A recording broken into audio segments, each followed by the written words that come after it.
malalaman kung sinong mga nakaranas na ng one-sided love. I know, sila Uncle. Ako.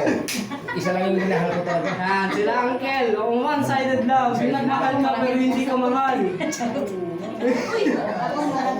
Sino mga nakaranas na ng one-sided love? Uncle Yuli. Uncle Yuli, nakaranas na po kayo ng one-sided love. Ano pong pakiramdam ng one-sided love? Yung ikaw lang ang nagmamahal sa isang relasyon. Ano po ang pakiramdam? Napakagandang pakiramdam mga kapatid. No hard feelings ha. Ako'y umibig sa isang babae. Wala nang iba. Yun, no? Yung feelings mo, na itutuon lang sa kanya. Ayun, no? Yung damdamin mo, siya lang ang lagi mong tinitibok ng puso mo. Di ba? Oh, wala nang iba.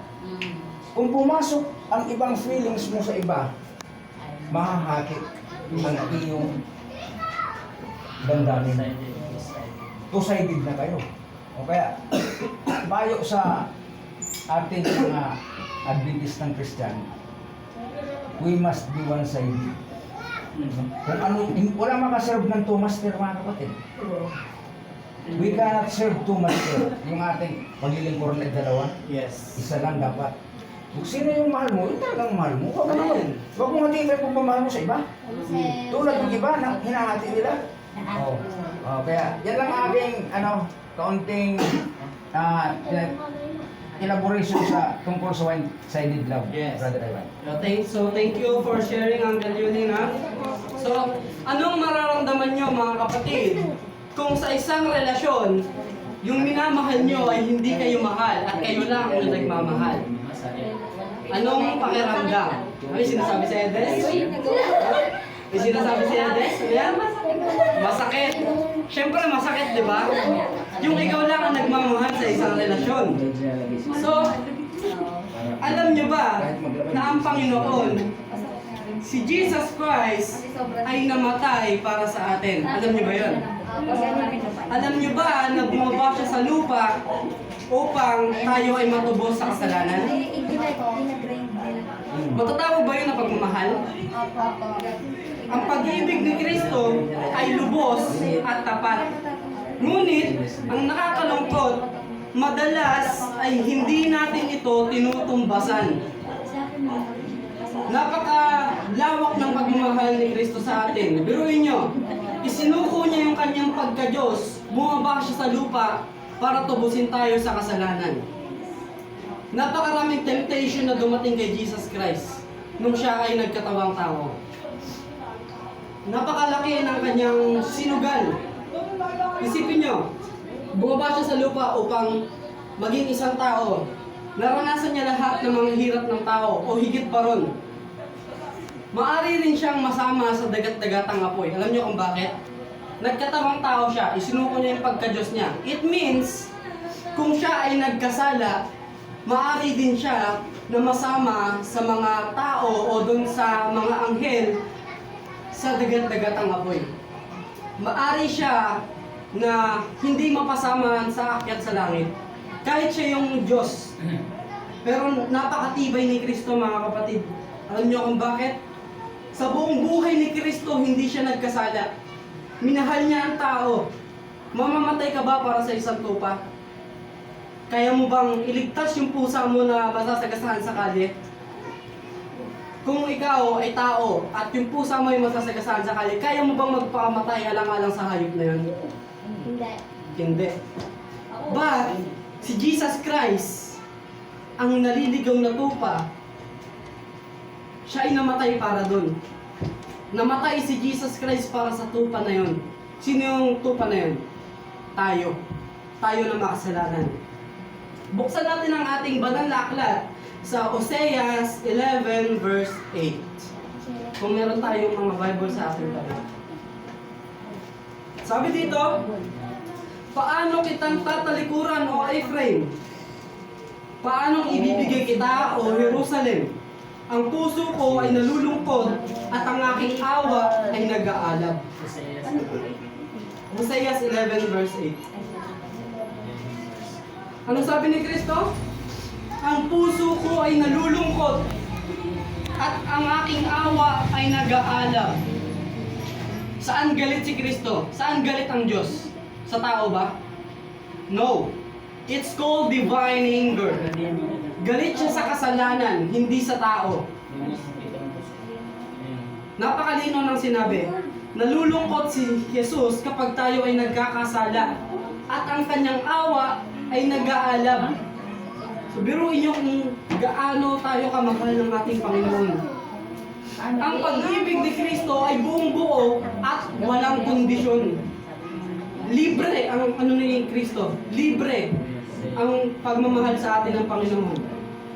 Sabi sa Roma 5 verse 8, kung sino pong nakahanap ay pakibasa po. Romans 5 verse 8.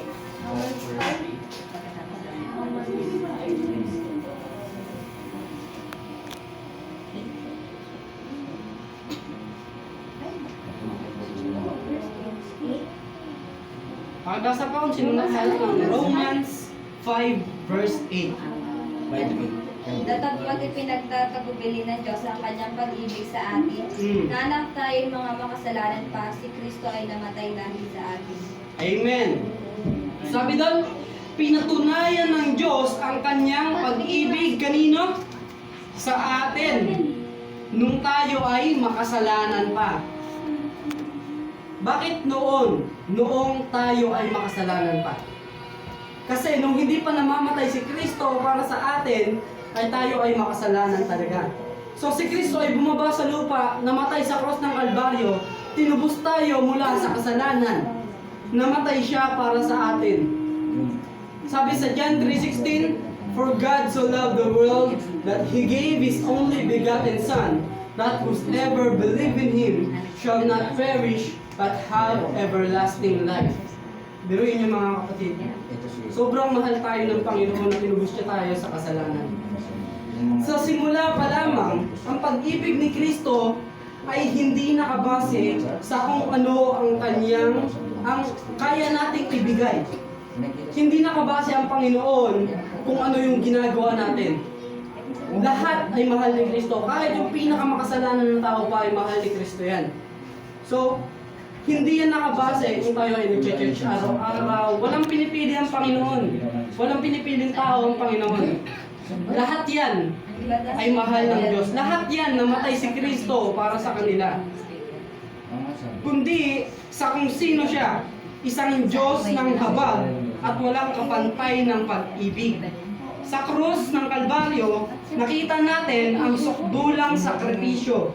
Iniwan niya ang totoo, ang trono ng langit upang akuin ang ating parusa.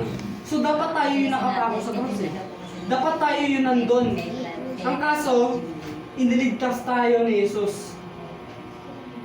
Inako niya yung ating parusa. Napakalaki ng responsibilidad na inako ni Kristo. Araw-araw, nararanasin pa rin natin ang kanyang awa.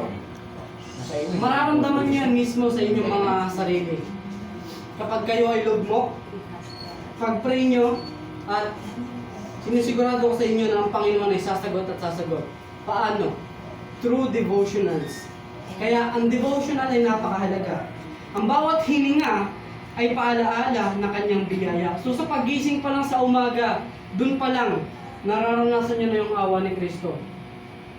Pero, naaalala ba natin na magpasalamat sa Kanya tuwing umaga? Na tayo ay nagising pa mula sa pagkatulog. Marami dyan na tao na natutulog, tas hindi na nagigising. Naaalala ba natin na pasalamatan siya sa tuwing umaga na tayo ay magigising? Lord, thank you, nagising pa ako ngayong araw. Pinaranas mo ulit sa akin ang buhay. Naaalala ba natin? Ang bawat hininga ay paalala ng kanyang biyaya. Napakabait ng Panginoon. Ang bawat pagbangon sa umaga ay imbitasyon sa panibagong simula. So kung mapapansin niyo yung prayer ng mga Adventist sa umaga, Lord, thank you for this morning. Lord, thank you sa panibagong pagkakataon. Bakit? Paanyaya ito ng bagong simula, bagong buhay. So binubuhay ka ng Panginoon araw-araw kasi kailangan na tayo lahat ay may purpose. Kailangan natin magbagong buhay. So sabi ni Ellen G. White, Christ was treated as we deserve. Ang kanyang salita at spirito ay patuloy na nangungusap sa ating mga puso. So, Christ was treated as we deserve, so that we might be treated as He deserved. Gets ba? Isang palitan na hindi patas. Isang pag-ibig na hindi makatao, kundi makalangit. Kung ano yung pinapadama sa atin ni Kristo ng pagmamahal, ay kailangan lang natin na tumbasan yung ganong pagmamahal. But, hindi yung ganun kadali. Kasi tao lang tayo. Mahirap tumbasan. Hindi sapat ang pasalamat, hindi sapat ang papuri. Pero wala na tayong magagawang ibang bagay bukod doon dahil tayo ay mga tao lang. At accepted yun sa Panginoon dahil siya ay habag. Ang ating tugon, madalas ay malamig, mababaw o walang halaga. Tama? Yes. Sa kabila ng walang katapusang pag-ibig ni Kristo, madalas ang tugon natin ay katahimikan. Oo, maawit tayo. Tuwing Sabat, nagdarasal. Tuwing may kailangan, pero totoo ba ang puso? Nasa puso ba ang pagdarasal? Isinasa puso ba ang pag-aawit? Isinasabuhay ba ang mga sermon na naririnig? Isinasabuhay ba ang bawat Sabbath school na pag-aaralan? Iyan ang dapat nating obserbahan sa ating mga sarili. Sabi sa Mateo 15 verse 8,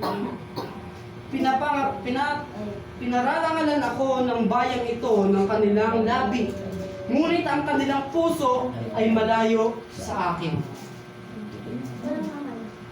Ano yan? Sa bibig lang nanggagaling na mahal ko ang Diyos, pero nasa puso ba?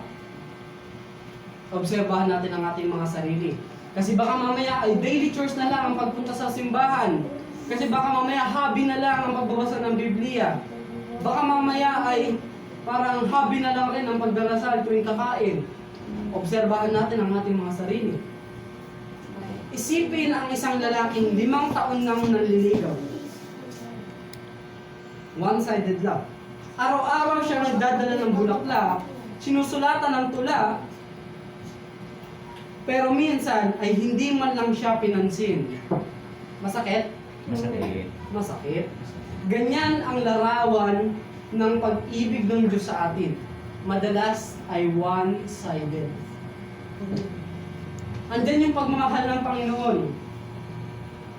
Pero kadalasan tinatalikuran. Minsan, ang Kristyanismo sa atin ay parang contract. Ano ang contract? Kapag may blessing, okay. Kapag wala, layas. Parang kontrata, no? Parang contract. Kapag may blessing, okay. Pero kapag wala, layas. Minsan, ang pananampalataya natin ay seasonal. Di ba? Parang seasonal. Para lang sa camp meeting o youth week of prayer. Parang ganun lang. Parang mabait lang tayo kapag merong camp meeting. Doon lang lumalabas yung mga prayer warrior kapag merong ang tawag doon? Youth week of prayer. Parang doon lang nagsisilabasan yung mga prayer warrior. Bakit naging one-sided ang pag-ibig? Bakit nga ba? Ano sa tingin niyo ang dahilan? Pinaka-common, pag-ibig pa rin. Ang kaso, sa dalawa. Pag-ibig sa mundo. Ang sabi ng Panginoon sa 1 John 2 verse 15, gusto kong kayo mismo bumasa. Christian po. 1 John 2 verse 15. Gusto kong kayo mismo ang bumasa upang tumatak sa inyong isipan at inyong isabuhay. 1 John 2:15. Unang Juan 2 verse 15. Pakibasa ho ng malakas. Gusto ko yung malakas na malakas. Mga anak. 1 John 2 verse 15. Pakibasa po. Basahin mo, Sister Maylin. Mga anak, Iba yung ano. huling oras na. 1 John 2:15. 2:15. Ito. Huwag ninyo, basahin ko na? Sige po, Okay. pakilakasan po. 1 John chapter 2 verse 15. Huwag ninyong ibigin ang sanlibutan, ni ang mga bagay na nasa sanlibutan. Ang pag-ibig ng Ama ay wala sa sinumang umiibig sa sanlibutan. Narinig niyo. Napakasulit ng message ng Panginoon para sa atin. Huwag ninyong ibigin ang sanlibutan. Bakit? Nandyan na lahat ng kalayawan. Nandyan na lahat ng mga temptations. Nandyan na lahat ng klase ng kasalanan. Nandyan yung nasa ng laman, nasa ng mata, at higit sa lahat, pride. Andyan ang pride. Pansinin nyo yung mga boksingero. Ayaw nilang natatalo. Bakit? Merong pride. Huwag ninyong ibigin ang sanlibutan ay ang mga bagay na nasa sanlibutan. Ibig sabihin lahat. Bakit daw huwag ibigin?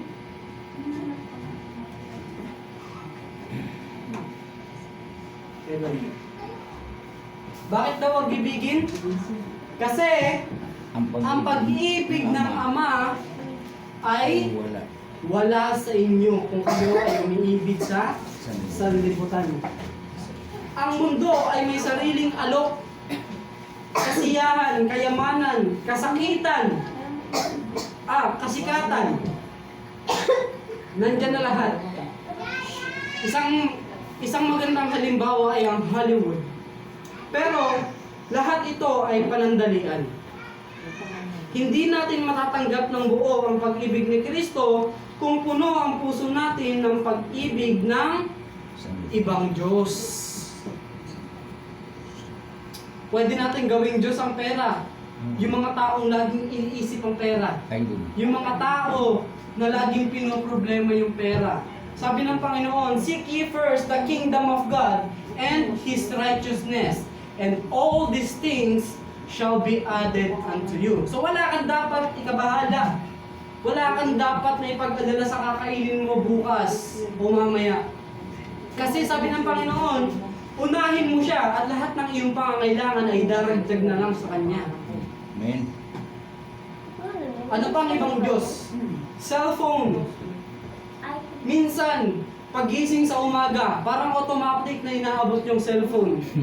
Parang may battery yung kamay na kusa na lang uunat tapos hahanapin yung cellphone sa tabi. Nakalimutan lang na pagkagising ay lumuhod, abutin yung Bible at magdasal. Nakalimutan. Ang ginawa, inabot yung cellphone. Napakalungkot na. Pangalawa, bakit one-sided? Kawalan ng tunay na relasyon sa Panginoon. Kristyanismo sa panlabas, nasa checklist pero wala sa puso. Di ba? Nasa checklist pero wala sa puso. Church goer pero hindi Christ lover. Agoy. Ayan. Church goer pero hindi Christ lover. Parang pumupunta na lang ng church para sa potluck. Parang pumupunta na lang ng church kasi nandun si best friend. Pumupunta na lang ng church kasi umattend si ganito. Pumupunta na lang tayo ng church kasi nandun si kuya, nandun si mama. Pero hindi Christ lover. Dapat kapag pupunta tayo ng church, ay nasa isip at puso natin, Christ-centered. Sabi ng Panginoon, whatsoever you eat or drink and whatever you do, do it for the glory of God. Gawin mo lahat yan sa kaka-glorify ng Panginoon. Pangatlo, bakit one-sided? Takot o tamad sa commitment. Ito ang pinakamatindi. Takot o tamad sa commitment. Minsan takot. Ayoko mag-song leader, nakakaya, ang daming tao sa harapan. Ayoko mag-sermon, napakaraming tao. Kasi first time ko to, ayoko. First time ko mag-sermon, 150 person. Nangatog yung tuhod ko. Pinagpawisan ako ng matindi sa harapan. First time ko mag-preach. Pag-ibig kay Kristo ay nangangailangan ng sakripisyo, self-denial. At madalas ito ang ayaw natin. Tama? Tama. Tama. Mas gusto natin ng faith na walang demand. Discipleship na walang denial.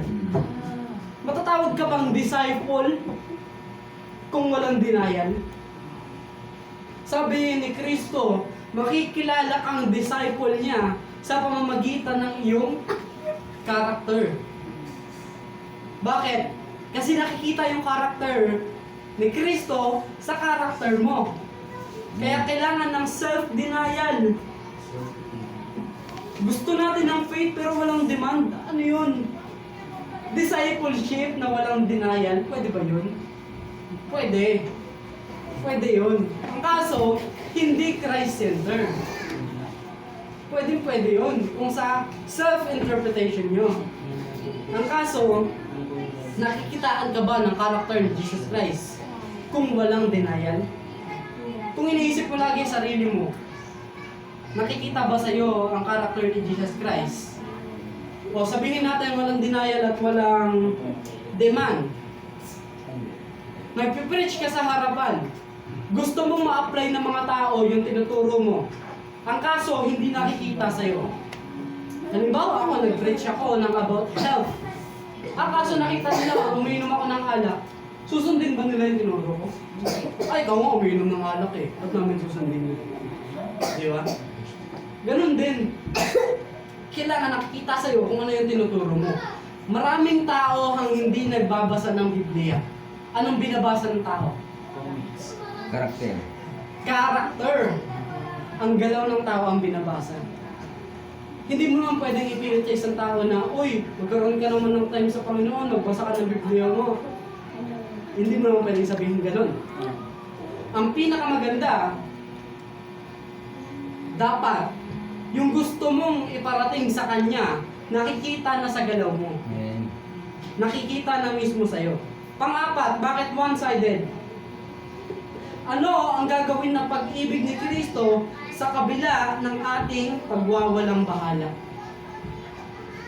Ano kaya sa tingin nyo? Basahin nyo sa Apocalypse or Revelation 3 verse 20.